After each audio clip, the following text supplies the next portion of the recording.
Most people underestimate the power of process. They stick it in the back seat and forget about it until it's too late. But they shouldn't. Processes run the world, literally all of it. Stocked supermarkets, on-time trains, and safely landing planes are all made possible by systems of intricate, interlinked processes. They are the secret sauce of every great company, and HR teams are responsible for some of the most important processes of all. Onboarding employees, building teams, crafting culture. These vital systems are the lifeblood of every organization. That's why this episode is brought to you by Process Street, the process platform of choice for HR teams around the world. Process Street is a no-code platform that lets you transform your most important HR processes into powerful workflows.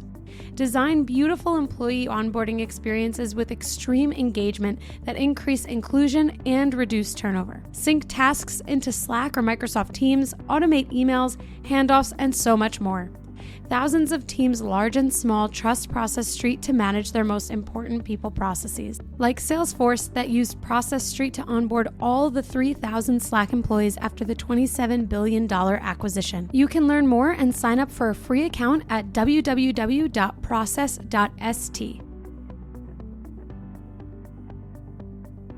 Welcome to the Bringing the Human Back to Human Resources podcast, the podcast all about the delicate balance between people and business, and quite literally, reconnecting the two. My name is Tracy Rubin, and I've spent nearly my entire professional career in HR. Join me as I share stories, opinions, and words of advice with you each week. Welcome back to the podcast, everyone. Thank you so much for being here for another week. I'm really glad that you have made it to part 2 of a 2-part episode. So if you have no idea what I'm talking about, it means that you missed part 1 of the episode and podcast swap that I did with the People Problems podcast. So you have a couple options here. You can go back to the People Problems podcast and listen to that first, which came out last week. And I was essentially a guest on their podcast for the first part of this episode, and they are on my podcast. And when I say they, I mean Alexa and Tyson of the People Problems podcast.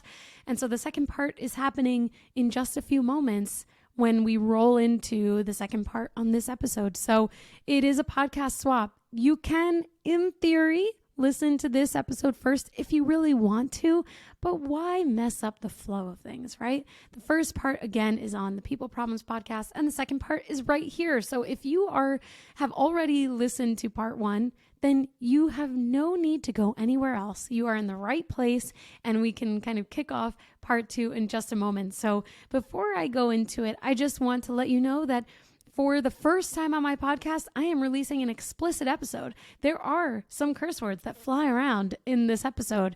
And so if you have been here before and you've listened to my podcast, you know that I tend to filter myself a little bit on this area of life, probably for reasons that make me totally lame, but honestly, it's because if a future employer listens to my podcast, I don't want them to just think about or hear the curse words that come out of my mouth. And I have to tell you, I think I've mentioned it before, but outside of my podcast, I have a lot to say in the area of choice words, if you know what I mean. So if you listen with children or maybe, people with ears that are sensitive, you might just want to proceed with caution because there are some F-bombs, and we're not going to apologize for that today, but just so you know.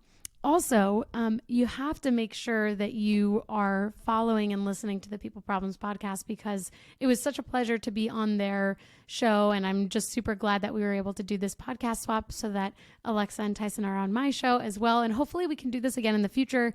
But I have to say it was a lot of fun laughing about all of these HR misconceptions.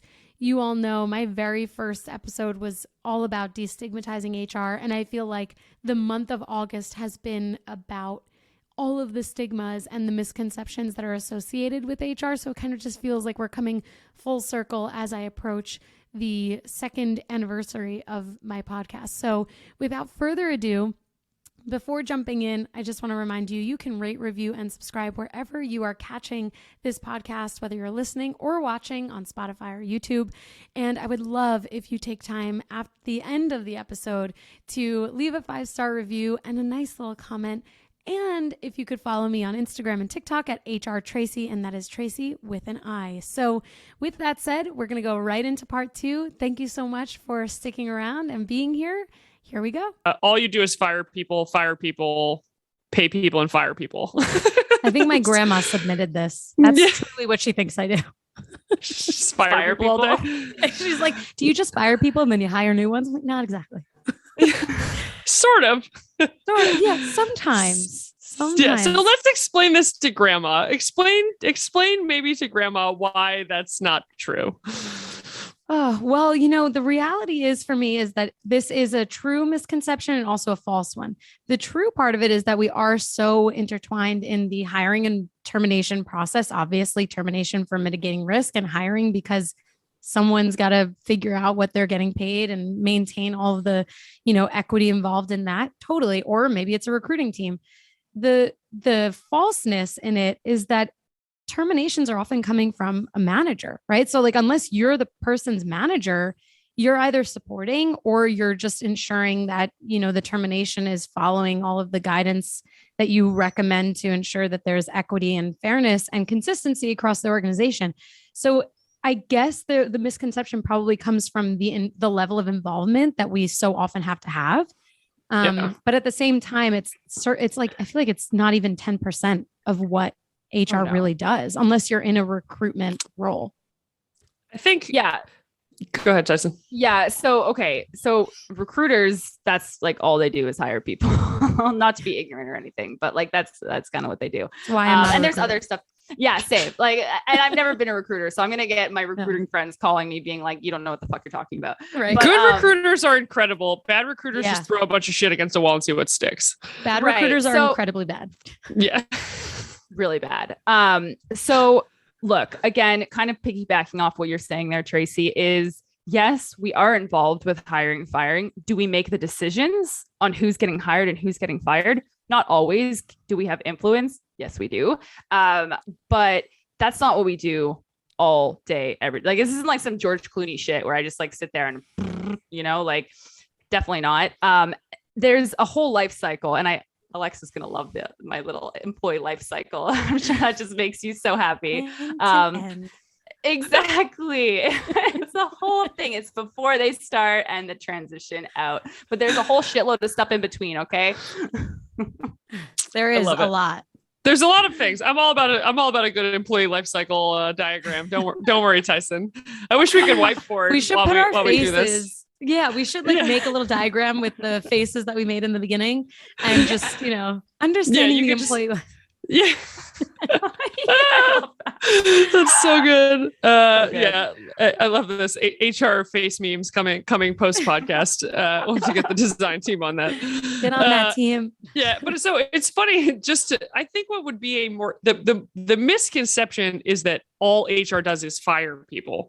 Mm-hmm. The truth is that HR is involved when people are hired and when people are fired. So it's different. It's a difference of, and I realize that nuance is lost on stupid people, but just for the smart people that are listening, which is hopefully everyone, all of our listeners, we love you. You're very intelligent. Thanks for being here and putting up with this. The operative word here is like, all you do. So you're present. That doesn't mean you do it. Doesn't mean you make the decision. You're there for these things. You're present. You're part of the process, but it is not your initiating of the process in most of these cases, right? We're there to make it better. Yeah. Or and at least make it less bad. Right. Less bad, and make sure it's consistent too. I feel like, honestly, I think that part of the misconception comes from, I always try and figure out where things originate. So this is, you'll probably hear me continue to try and root cause where something comes from. But, I love it. People who have had poor experiences, whether they were terminated, period, or they had a bad experience with their termination, to me, it's probably that HR was not involved. And so they had a bad experience because their manager or leader didn't know what to do and didn't communicate effectively. Or two, that HR was involved and it just was not a conversation that the employee appreciated, because who wants to get terminated? And so now HR is lumped into this bucket of being a bad person. Well, I'll also throw in a third possibility, because those are both wonderful possibilities. The third possibility is that there was just some really fucking bad HR involved, because that happens too. And that that is not all fucking rainbows and sunshine. Totally. Some people suck at this and they get it really wrong. And people extrapolate those individual people or those individual instances to the entire sort of function, and it's really detrimental to like how people can actually wind up utilizing the function for good. Like Tyson said, like you're there to make it better or at least less bad. Like if you can optimize that relationship, like it's good for everybody involved. Right. But this idea of like, oh yeah, I got terminated in a really shitty way by one person once, or, you know, I worked at this organization where, you know, the HR people were dickheads. Like now all of a sudden you just associate HR with those things because, you know, sometimes there is too much bureaucracy and sometimes there is too much admin and sometimes the newsletter emails are really fucking terrible because the wrong person wrote them. But that's not the same as just starting with this carte blanche reputation of like, HR sucks. All they do is fire people. They don't care about me. Like that's where all these things come from, is to your point. Like people extrapolate these like individual fucked up situations and they feel like nobody had their back. Right. Like they're like, yeah, there was nobody there repping for me. And it's like, but even in that situation, that individual cannot expect that all I do all day long is fire. Even if it was the worst termination meeting ever. Do they think if this is all I do all day long, don't you think I would have been better at it? Like, you like, also, I'm sorry. If all you do is do that shit all day long, I think you'd be like a fucking psychopath. Like if you're just things like, where would everybody be? Getting off on firing people all day? Like don't go near Tyson. That's tapped. That's bizarre. That's bizarre. Just Tyson with a Tommy gun all day. Just take it. You're out of here. You're fired. You're done with. Don't talk to me. Oh my God. Annihilating people all day. So true. The Terminator, literally. The Terminator, literally. This is what sticks in people's minds though, right? Like when they're fired, you never forget that, I'm sure. I mean, I've never, knock on wood, I've never been fired. I'm very lucky, I guess, and grateful for that. But that's what people remember. And if you do it well, they're still going to remember it, but they might still hate you. But at least hopefully they'll remember that you had some consideration, you gave them information, and they felt at least, clear about what was going on. But I also think, thinking about all the HR people that are not so great and should just exit stage left as soon as possible to make room for the people that want to do a good job. I say this all the time on my podcast. I'm like, just get out of the role. What are you hogging the seat for? Get out. Yeah. But those, people speak, and every stereotype has a little bit of truth to it, right? Like that's why there are misconceptions and why there is some truth to these misconceptions, because the bad stuff, the negative things always spreads much faster than anything good. You could do a million good things for someone, and then one thing could go wrong. You make one mistake, you fire someone in a way that was like, maybe it was a bad day for you or whatever. And that sticks, and that's what spreads. And then you we're mean bitches. Yeah. And then we're mean bitches. Exactly. I think I know the title of this episode. Mean HR. Bitches. Right. I love it. All right. Well, speaking of which, the next misconception, just to keep the fodder going here, is that HR is easy and anyone can do it. You know what? Get out of here. Don't even swipe left on that shit. Absolutely not. Goodbye. If you think that, just don't even grace me with your presence. Give these guys an example of some shit that you're like, you don't want to deal with this. Like, thank God you have me to do this for you. Other than hiring and firing people, because that's all you guys do. Oh my gosh. Succession planning, like strategizing something that might not even happen in 5 years from now. I mean, like I think about business planning, the succession planning with talent management. I think about like designing culture philosophies, things that can be very abstract, but also require you to think very pragmatically in the moment. I mean, and then adding on top of that, not having enough time to do it because there are things in the moment that require all of your time. If someone would like to show me that they can do it and it's easy, I absolutely would love to watch. Just freaking managing a little spicy on this topic. I love it. I love the spicier the better, Tracy. I feel like just managing people's feelings all day and like the politics and like working in that realm. So it's like, not only do we have to do our job, but we're like friggin' matrix, like dodging like office politics and like big egos and like trying to make people like herding cats to like make a decision in something like, right. And it's difficult because a lot of the time the work that we're involved in like does come with high feelings. So like if we're talking about succession high planning, feelings, like, high Feelings are high. feelings are high. That's a I like thing when in feelings HR, are okay? low. High feelings is high in HR. feelings, mean bitches with high feelings. This is like HR we always have this like lingo. It's like tension, friction points, high feelings. I love it. High like feelings is one of them. So High think about it. feelings. If we go back to Tracy's example and we're talking about succession planning, we've got manager A versus manager B. They each want a different person to be into the role. Like, how do we then deal with that? Right. Like it's very difficult juggling a lot of that stuff, like reorging, workforce management, all that stuff comes with a lot of high feelings. Yeah. Also, like when you have to unfortunately go through layoffs, like we just talked about this, right? With terminations, like that's not easy. I can think of all of the terminations that were so hard for me to be involved with because of, whatever, like whether we agreed with it or disagreed, or, it's just a sad situation. Maybe someone stole and it's like someone you really appreciated or whatever, right? Like it's hard and you have or to, they didn't do anything wrong. Or they didn't do anything wrong. There's just no money and we have to that's the hardest. That's hard. I agree. It is the hardest because you like, if you're a good HR partner, you're thinking about that person as an entire human being.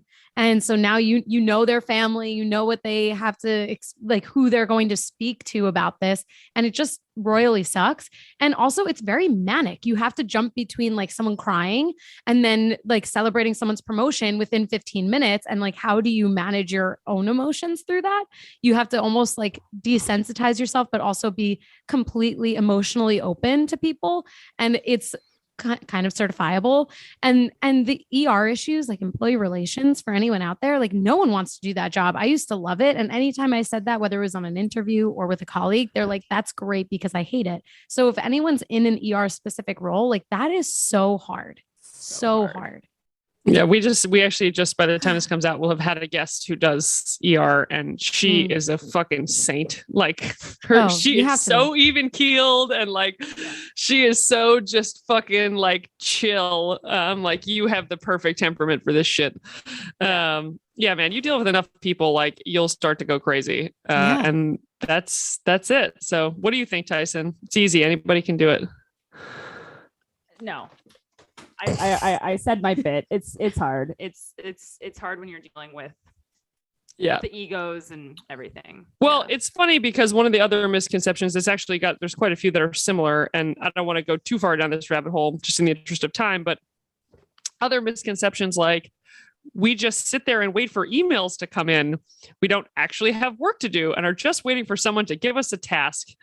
We wait around to serve employees and need to make their wild ideas work. So similar in that, like, if you perceive that people are just sitting there twiddling their fucking thumbs all day, you might think anybody could do this, but that's not what HR does all day. I am down for making wild ideas work. I think that's a fun misconception. Like if a manager's like, I have this like cool experiment or this like cool idea, like let's figure out how to make it work. I don't think that's the context. That's not the context of this one is like, you bring me your crazy shit and think I'm supposed to make fucking shit into Shinola. Exactly. Thanks for this heaping pile of crap. Now let me make a gold bar. Yeah. Fucking Fort Knox. We can do that. We can. We're very creative. Yeah, we're problem solvers. We're creative. I love that we've taken misconceptions and we've just promoted ourselves. We just made our resume. Mean bitches with high feelings. Yo. Amazing.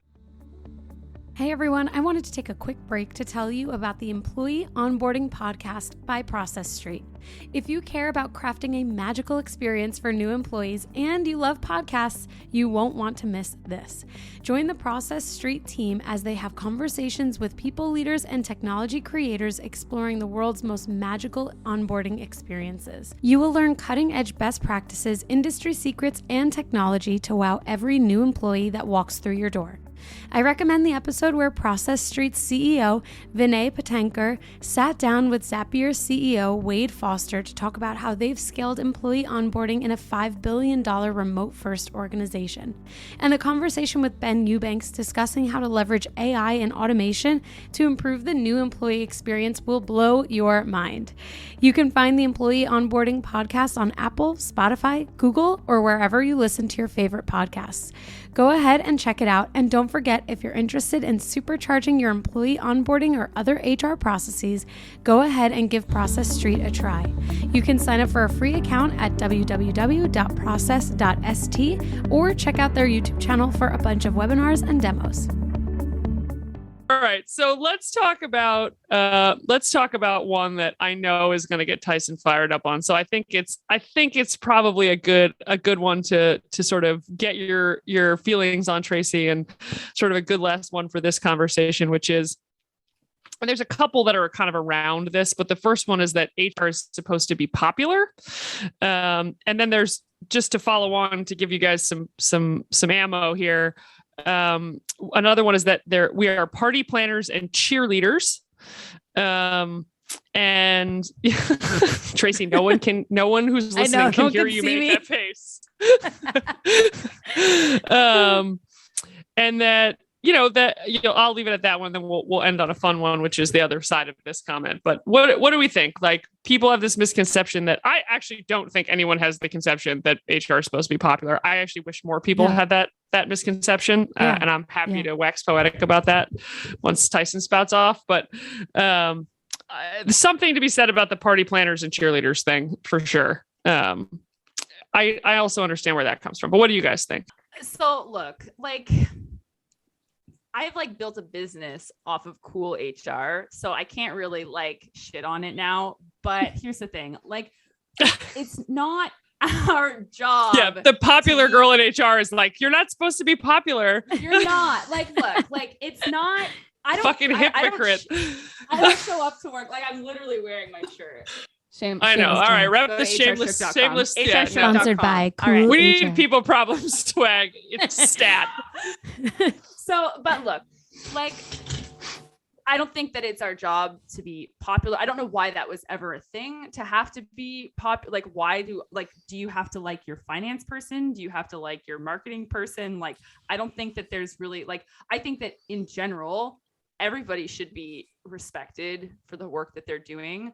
I don't think that I'm going to be upset at night if someone's HR, the HR team, isn't popular. What are we saying popular here? Mm-hmm. I don't know. I just don't think that needs to be our job. I think that managers should be the ones worrying about being popular and just leave HR alone. Leave HR. It's leave Brittany alone. Leave HR alone. Leave us alone. Blink twice if you're okay. Right. Go on mute if you need us to come save you. I have two schools of thought here. First is that I've always learned or been told that if everyone likes you, you're doing something wrong because you're not making you're not opinionated enough. You're not making waves enough. You're Sure. not, and not everyone is going to like you if you are staying true to yourself, because that is just the way life works. The second school of thought for me is that I really feel like everyone takes this company versus employee perspective that Tyson, that you brought up before, and puts HR outside of both. And so HR is separate from companies and employees. But the reality is that HR people are employees of the company, and we are fulfilling requirements and doing, job responsibilities, just like someone in finance or marketing or retail or whatever. And so for us to be, put into this pigeonhole that we have to either be super likable or we're two-faced is really just exacerbating the problem. There are going to be likable people that we work with, whether they're in HR or finance, and there are going to be people that maybe we don't like. But again, Tyson, I think you brought up a great point that everyone deserves to have respect with and within what they do. And it also brings up that last misconception about the job being easy. No job is easy. No job is, irreplaceable. No, every job has its pros and cons and difficulties. And, I think even thinking about this party planner piece, I recently saw on probably on Reels or somewhere on Instagram, where someone was like, your female HR leaders are not your cheerleaders and party planners. And it made me think about this, like this concept in that frame of reference. Like, is this a misogynistic systemic issue where women are in HR and women have to party plan and women are event planners, like in that role? And it could be a symptom of that, because there are definitely male and non-binary HR people, and they deserve to have just the same respect as anyone else. And I don't know. I think this is where breaking down the stigmas across the board will allow people to see us as human beings and not just this function that has to operate in a robotic way that just does things or doesn't do things or does things the way that people want them to. Like, we're treated almost like a function rather than people within a job function. I think, and so just quickly, like on that point, like if we're looking at it, so I can say that from the perspective, like, oh, like I don't really care about being cool because like, as an HR business partner, I'm very integrated into my business. But now if I'm thinking about it from another perspective, if you are an HR person that's continually excluded because you work in HR and you're not invited to the parties, you're not brought in because like, they're like, oh, like you're HR. So you're going to be like here policing us and enforcing the policies. From that respect, I do think that HR should be popular to be brought in, like it, so to speak, like to be included, in and included and really integrated into the rest of the company. I don't think that they should be isolated and excluded. Mm-hmm. I'm making small inroads with her, Tracy. I'm getting there slowly. No, look, I don't agree. I disagree. Jesus Christ, so tired. You disagree? I know. I agree with everything you guys are saying, but I would frame it slightly differently, which is, Tracy, you make an incredible point, which is sometimes you are treated just like a function. But to be fair, HR is a business function. Like, and people will make this when I make my, like, we got to rebrand HR and HR should be the cool kids argument to be a little bit provocative for this exact reason. People say, well, I'm just a function. Like, who cares if you like marketing or who cares if you like sales and all these things? And the answer is like, none of those functions in the business have this reputational problem, right? No one, those groups are not being excluded. Those groups are not thought of as potentially the police or potentially the people that like can't be anywhere near the party or it won't be any fucking fun, right? Like accountant friends, maybe accounting. Yeah, I would say I don't know. Team. I don't think the accountants are known as like the life of the party, but like they're definitely not going to be excluded, right? Like they're not going to be like hush, the accountants here. It's true. I mean, we live in that nuanced place because of the nuance of our role. But exactly. This all comes back to the point for me, which is like bringing the human back to human resources. Like, we have to see people within the organization, just like in removing HR from the equation. When we look at people, so often the higher you get within an organization, you're just looking at numbers. You're looking at a percentage of attrition. You're looking at a percentage of an organization. You're looking at human beings boiled down to digits. And it's kind of the same as what happens with HR, where it's like, oh, HR stinks because the function might be broken, but it doesn't necessarily mean the people are. So to me, it's like, this is where systemically we have to fix that all around. So I think it's both. So to finish what I was, so you're perfectly making my point for me, Tracy, which is on one hand, it is a function, right? And the function needs to be healthy. It needs to be effective. It needs to be clearly understood what the fuck its job is and how it adds value to the organization. To be respected and effective and all these things. And then it also has to be people that do the function that can carry out the effectiveness of the function itself, but also be human while doing it. And so, for example, I actually think you want your HR team, not every person on your HR team, specifically not every woman on your HR team, doing shit like party planning and all these things, but you probably want your people team handling that shit because it is like the most high touch experience your employees are going to get. It's a way to make the function highly visible and say to your employees, hey, the HR team is here on like to be a liaison, to do cool shit. We're part of a positive conversation. And the people in that function, I think, because, and this is my major caveat here, I know Tyson's going to smirk at me, but because the stigma is so bad and the reputation is still so stale, The only way I think to fix the stigma of the people that do it is to make them fucking like hot girl rock stars that are just like the coolest fucking kids in the room. And then you go, okay, I think of HR a little differently now. I understand the business function. I also understand just like the rock star sales guy, not just the hot chick part, but that would be like you saying to me, Tyson, you're introverted and you're quiet. You should go like do a little dance on the table. No, and I'm not talking about an individual are. person. No. I don't misunderstand me here. I'm not talking about an individual person. I'm not talking. There are plenty of people and there's actually one of these is on the list. There's plenty of people in HR that are introverted. I think there's also a major misconception about what the fucking introvert and extrovert even are, but that's a different conversation. I think if you can create iconoclasts of people that you say, this is what like rock star people look like, that really get the function, that are out in the world, like making the case for the higher function, that are sort of a new breed of like person to look at, which I would argue we are doing with conversations like this and people like the two of you and all of this, the whole HR influencer movement. Planning is in that though. I just think that's a very high touch function. Okay, so, like, to this is how caveat, I see it. HR shows up to the party. We don't plan the party, to be clear. So again, bringing HR in with the business. So like bringing HR in to have exposure. The problem is that HR people, they're off on their own, like little hermits, not engaging with the business, not participating in like the fun stuff that the business does together. They come in, they fire people and they go, and then they do all the back end work, and they're not visible, right? So I think that as a function, yes, 1,000% I agree. We have to be visible. We have to sell ourselves, be very clear what we're about, how we're involved in decisions. I don't think that party planning is included in like making us more visible. Well, I think we need a whole separate conversation about party planning, because as a professional event planner, I have lots of thoughts about this. And there's difference between like who books the caterer and like designing the experience of the event for a group of people or an offsite or something like that. Okay. So that's my only point. Go ahead, I'm going to caveat the caveat, and I'm going to see both sides here in my true HR fashion. Okay.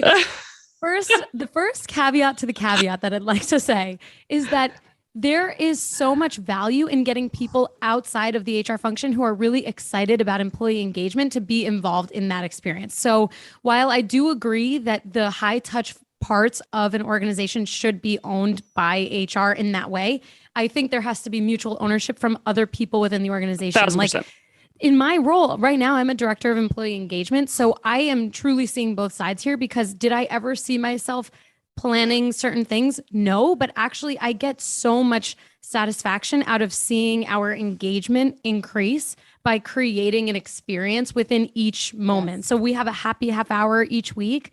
And if I can make that 30 minutes amazing for people who are having maybe a difficult week, a busy week, maybe they're new, that's one of the best ways that I can drive engagement. And the other thing to that is that I'm not doing it alone. I don't have to be there every week. I choose to be, but there are other people who are helping lead that charge.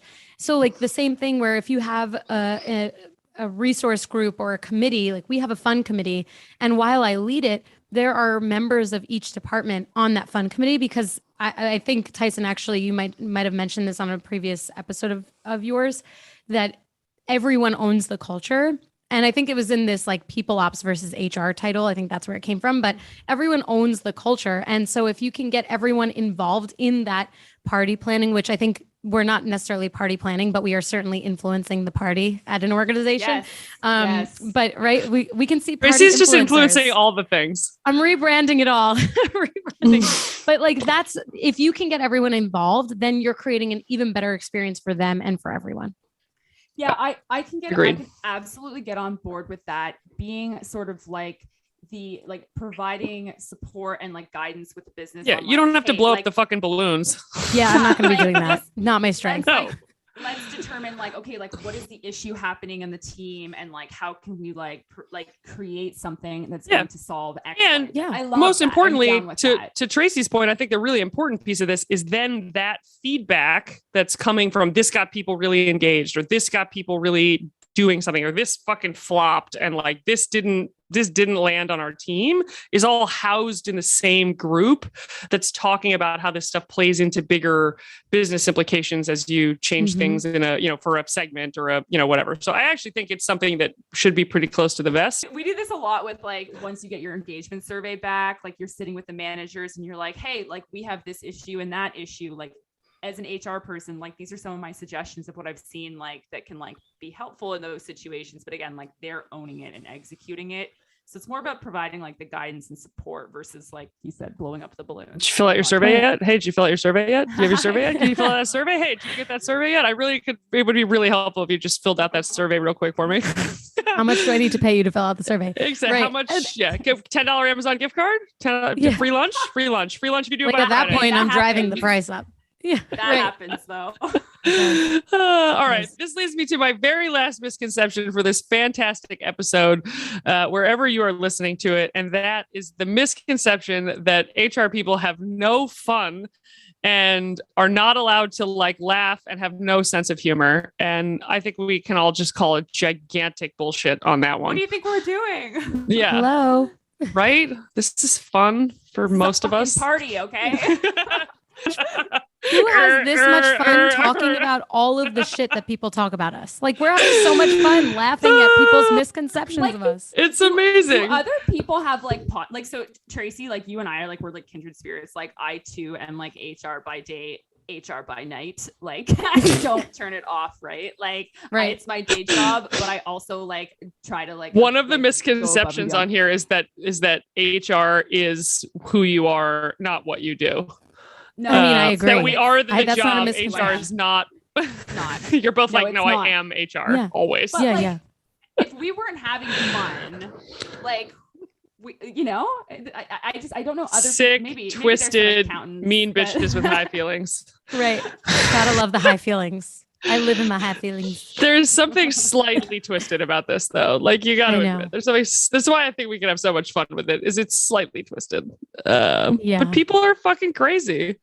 But like, don't people always say, like, if you don't wake up looking forward to what you do, like you have to change what you're doing. So it's not like you're not always going to love where you work or the work that you're doing. But if you love like the intention behind what you're doing and like overall 80% of what you do, then you're doing the right thing. And I think it's the people in HR who don't wake up like obsessed with it that need to exit the room and find a different job. Because if you're not passionate about what we do, whether it's like whether you're in a payroll function or a generalist business partner, it doesn't matter. If you're not passionate about all elements there, like supporting the company, supporting the people, challenging the status quo, problem solving, everything in between, the employee life cycle, then like why are you doing this job? You know, why? It's a thankless job. Why are you here? Yeah, nobody does And it for the it's- glory, man.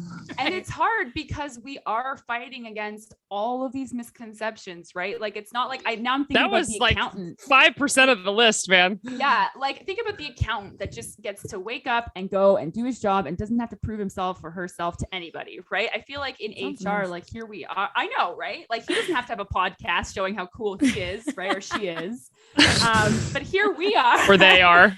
Right, working They- double sorry, time. Yep. Yeah. We're working double time here trying to Wearing trying fucking to show people how sweatshirts sweet we that are. say it. Right. Cool HR, sponsored by Cool HR. No. God damn it. I love free it. advertising. I Love it. just, yeah. I love you guys. All right. This has been so fun. Listen to us on all the places you can get podcasts. You can get People Problems. You can get Bringing the Human back to Human Resources on Apple, Spotify, all the things. Thank you for listening. If you made it this far to both parts of this episode, Tracy, thanks for doing this with us. And we gotta get the ladies together more often, I think. Oh, seriously, we need to do this again. Thank you for having me. Of course. Likewise. And thanks for having All right. us. Yeah. Yes. Seriously. You're welcome anytime.